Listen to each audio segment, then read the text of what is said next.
negara-negara pendukung Rusia dan Ukraina. Sejumlah negara barat melancarkan kecaman dan sanksi pada Rusia setelah invasi Rusia ke Ukraina. Namun, sejumlah negara yang dikenal sebagai sekutu Rusia dan Moskow tidak menyatakan kecaman terang-terangan atas invasi Rusia. Beberapa negara juga menyatakan pembelaan pada Rusia. Siapa saja sekutu Rusia?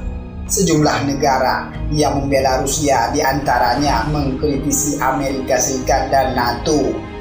Salah satu pembelaan yang dilancarkan sekutu yaitu Rusia melakukan serangan darat, laut, dan udara ke sejumlah kota penting di Ukraina, termasuk daerah ibu kota Kiev, sebagai upaya pertahanan dari Amerika Serikat dan NATO. Negara-negara yang membela Rusia tersebut sebelumnya dikenal sebagai sekutu atas dasar hubungan, pertahanan, dan kepentingan ekonomi. Berikut sekutu Rusia dan responnya atas invasi di Ukraina. Negara sekutu Rusia. 1. Suriah. Pemerintah Suriah di bawah Presiden Bashar al-Assad merupakan salah satu dari sedikit negara yang terang-terangan mendukung invasi Rusia ke Ukraina. Lewat telepon, ia memuji serangan Rusia di bawah perintah Presiden Rusia Vladimir Putin dan mencela histeria negara barat dan sekitarnya, seperti dikutip Al Jazeera dari kantor berita resmi Suriah sana. Menurut al-Assad, negara-negara barat bertanggung jawab atas kekacauan dan pertumpahan darah di berbagai bagian dunia dan menggunakan metode kotor untuk mendukung teroris di Suriah dan Nazi di Ukraina. Suriah mendukung Federasi Rusia berdasarkan keyakinannya bahwa posisinya benar dan karena menghadapi ekspansionisme NATO adalah hak Rusia, kata al-Assad. Yang terjadi di Ukraina merupakan koreksi sejarah dan restorasi keseimbangan yang hilang di dunia setelah Uni Soviet bubar di dunia. Sebelumnya, pada 2015, lebih dari 63.000 tentara Rusia membantu pasukan al-Assad lewat serangan udara untuk melawan berbagai faksi pemberontakan di Suriah. Perang saudara di Suriah diperkirakan menewaskan hampir setengah juta jiwa, membuat sekitar 6,8 juta penduduk mengungsi dan 6,7 juta penduduk melarikan diri sejak 2011. 2. Cina. Menteri Luar Negeri Cina Wang Yi mengatakan Cina selalu menghormati kedaulatan dan integritas teritorial semua negara. Pernyataan ini disampaikan Wang Yi pada Menteri Luar Negeri Rusia Sergei Lavrov via telepon Kamis 24 Februari 2022 seperti dikutip dari Deutsche Welle.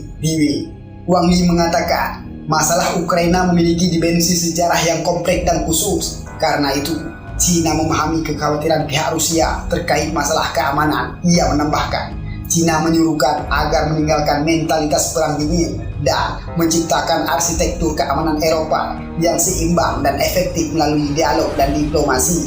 Cina diketahui memiliki hubungan baik dengan Ukraina dan Rusia, serta punya hubungan bisnis dengan Eropa. Invasi Rusia ke Ukraina terjadi beberapa minggu setelah Putin dan mitra dari Cina berparade bersama di Beijing jelang Olimpiade musim dingin. Saat itu, Cina mengatakan bahwa kekhawatiran keamanan Rusia adalah sah dan Amerika Serikat memperburuk ketegangan.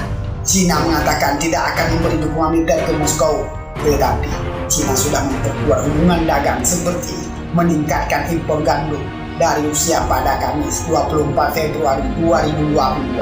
Esoknya, Wang Yi menekankan bahwa kedaulatan masing-masing negara harus dihormati dan meminta kedua pihak kembali berunding seperti dikutip dari Al Jazeera. 3. Iran. Menteri Luar Negeri Iran Hossein Amir Abdullahian menyatakan kementeriannya turut menyesal atas eskalasi konflik Rusia-Ukraina. Menurutnya, krisis Ukraina berakar dari provokasi NATO. Kami tidak percaya bahwa menggunakan perang adalah solusi. Penting untuk membuat gencatan senjata dan menemukan resolusi politis dan demokratis, kata Amir Abdullahian dalam cuitannya Kamis 24 Februari 2022. Iran dan Rusia dikenal sebagai sekutu militer pada konflik di Suriah dan Irak, Afghanistan, dan negara-negara Asia Tengah pasca Uni Soviet bubar. Dikutip dari Al Jazeera, invasi Rusia ke Ukraina terjadi di tengah negosiasi antara Iran dan Amerika Serikat mengenai kesepakatan nuklir baru.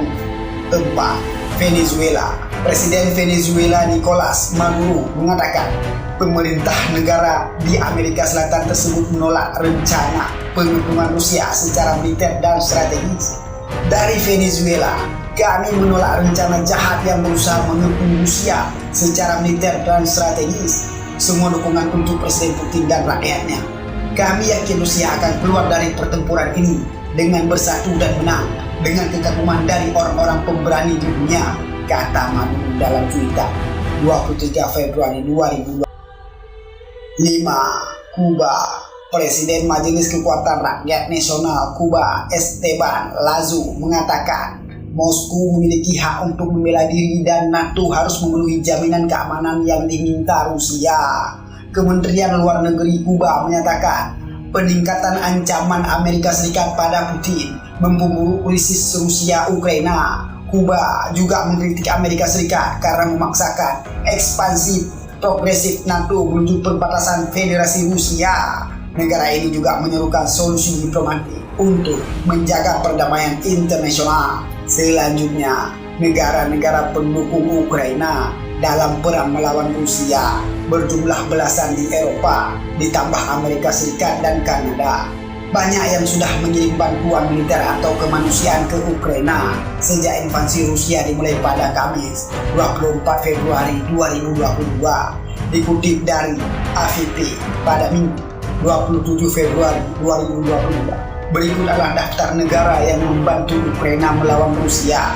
Pertama, Amerika Serikat. Washington pada Sabtu 26 Februari 2022 mengatakan pihaknya mengirimkan tambahan 350 juta dolar Amerika Serikat atau setara 5 triliun rupiah bantuan militer ke Kiev untuk menjadikan total dukungannya lebih dari 1 miliar dolar atau setara 14,38 triliun rupiah selama tahun lalu. 2. Kanada. Kanada mengirimkan persenjataan militer ke Ukraina dan meminjamkan 500 juta dolar Kanada atau setara 5,6 triliun rupiah kepada Kiev untuk membantu mempertahankan diri.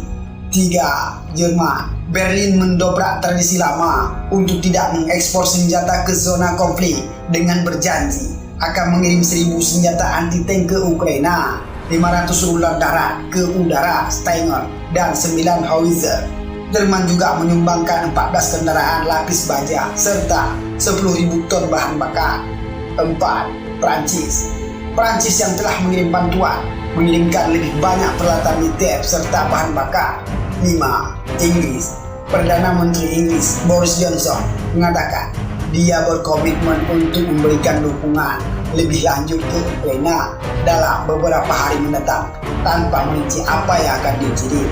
6. Belgia. Belgia berkata akan memasuk Ukraina dengan 3.000 lebih senapan otomatis dan 200 senjata anti-tank serta 3.800 ton bahan bakar.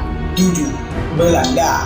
Kementerian Pertahanan Belanda berujar akan mengirim 200 rudal Stinger sesegera mungkin setelah pengiriman senapan sniper dan helm pada Sabtu 26 Februari 2022. Belanda juga menambah 20 juta euro atau setara 320,72 miliar rupiah dari bantuan kemanusiaan yang telah dijanjikan. 8. Republik Ceko. Praha pada Sabtu 26 Februari 2022 mengatakan pihaknya mengirim 4.000 mortir dalam beberapa jam ke depan serta segudang senjata berisi 30.000 pistol, 7.000 senapan serbu, 3.000 senapan mesin, sejumlah senapan sniper dan 1 juta peluru. 9. Italia. Roma telah mengirim bantuan langsung senilai 110 juta euro atau setara 1,76 triliun rupiah kepada pemerintah Ukraina sebagai tanda nyata dukungan, tulis Menteri Luar Negeri Luigi Di Maio di Twitter. 10. Portugal.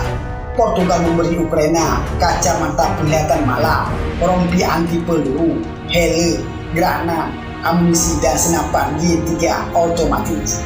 11. Yunani. Yunani yang warganya banyak di Ukraina, 10 diantaranya tewas dengan lebih banyak lagi di garis tembak, mengirimkan peralatan pertahanan serta bantuan kemanusiaan. 12. Romania. Negara yang berbatasan dengan Ukraina ini menawarkan untuk merawat korban luka-luka di 11 rumah sakit militernya, serta mengirim bahan bakar, rompi anti peluru, helm, dan bahan militer lainnya senilai 3 juta euro atau setara 48,10 miliar rupiah. 13. Spanyol. Madrid berjanji untuk mengirim 20 ton bantuan ke Ukraina, sebagian besar peralatan medis dan pertahanan seperti rompi anti peluru. 14. Israel. Israel mengatakan mereka mengirim 100 ton bantuan kemanusiaan seperti peralatan medis, penjernih air, tenda, dan kantong tidur.